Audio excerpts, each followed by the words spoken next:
Hi, I'm Chef Gail Sokol and welcome to my kitchen. Well, it's all about cranberries today. We're going to be making a cranberry chutney. Not exactly baking, but baking adjacent. I always like to make things with you that have something to do with something I've baked. So I'll talk to you about it more, but before we get started, you know what I'm going to ask you. I want you to click that notification button, right? You know I'm going to say it because I want you to become a subscriber. I don't want you to miss any of my tips or videos because they're awesome. And it's holiday time. And even after holiday time, this cranberry chutney can be mixed with a little bit of mayonnaise and put as a sandwich spread. It can be used on top of a small brie and wrapped in phyllo dough or puff pastry and served, at a wine and cheese party. Boy, that would be the center of attention because I've done it. Or you can even use it on top of a little tart like a quiche or something with cheese because it would pair beautifully with it because it's got a little bit of piquantness in it. So we're using fresh cranberries today, and this is the season for fresh cranberries. You can find them everywhere. Organic, regular cranberries, frozen cranberries, anywhere. So the first thing we're going to do, because it's made in a pot, we are going to saute up in 1 tablespoon of oil. You can use vegetable oil, olive oil. I used vegetable oil. Put the vegetable oil in the pot, and I'm going to heat that up and actually take 2 good-sized shallots, large shallots, and I'm going to put them in here. Boy, can I smell shallot. It smells so good once it starts cooking. This is really the only thing you have to do first. All right, so I'm going to get those shallots in there, and then I'm going to get in 1 clove of garlic that I've minced. Okay. And I'm going to just stir that up.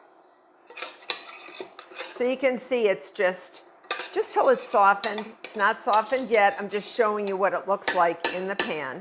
All right.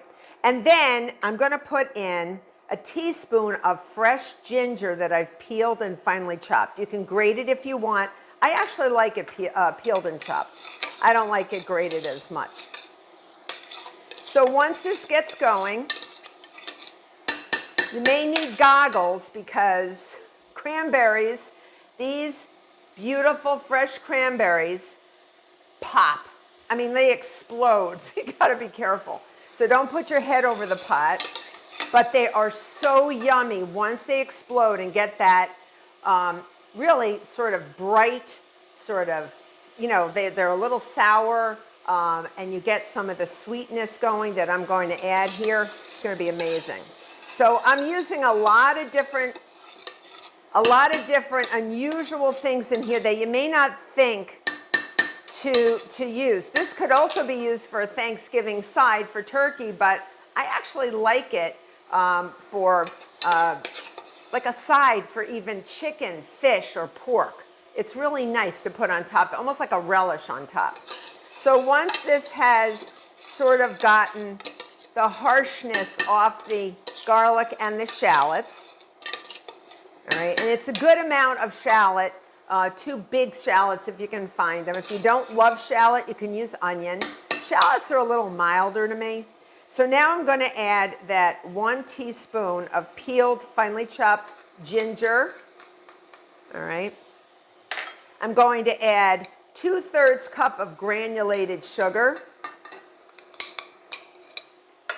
And I'm going to add 1/2 teaspoon of salt. You can put it all in now. All of it goes in. 3 tablespoons of apple cider vinegar.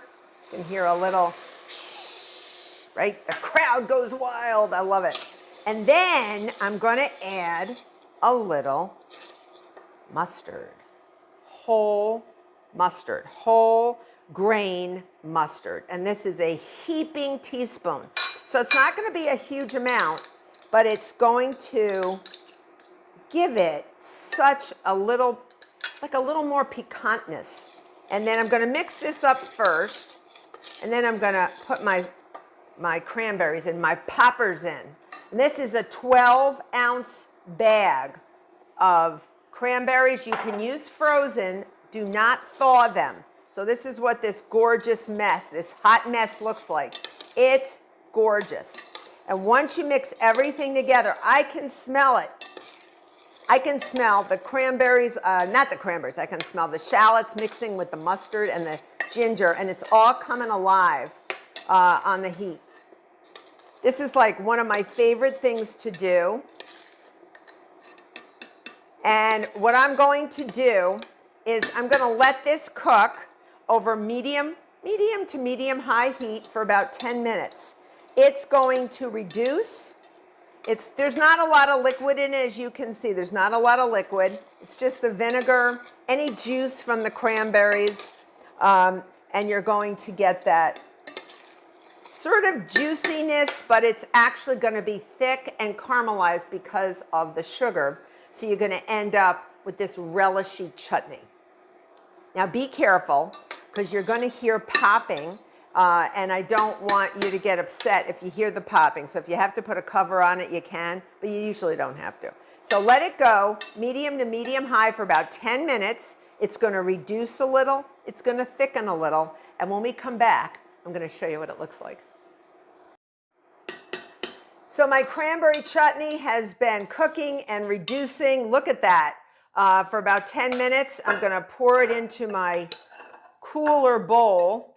And I'm putting it into a bigger bowl so that it will have more surface area to cool. But it really thickened. The sugar helped a lot. And even though there's some liquid around it, that is going to thicken more the colder it gets. So this is beautiful cranberry chutney. It's too hot to try, but once you cool it down, cool it at room temperature completely. So leave it for an hour or so at room temperature, cover it with plastic wrap, and then store it in your fridge. It'll store for a couple of weeks. So serve it on top of pork, serve it on top of salmon or chicken, or on little appetizers with, cheese. It would go beautifully with the mustard combination in there. It would be fantastic on top of brie.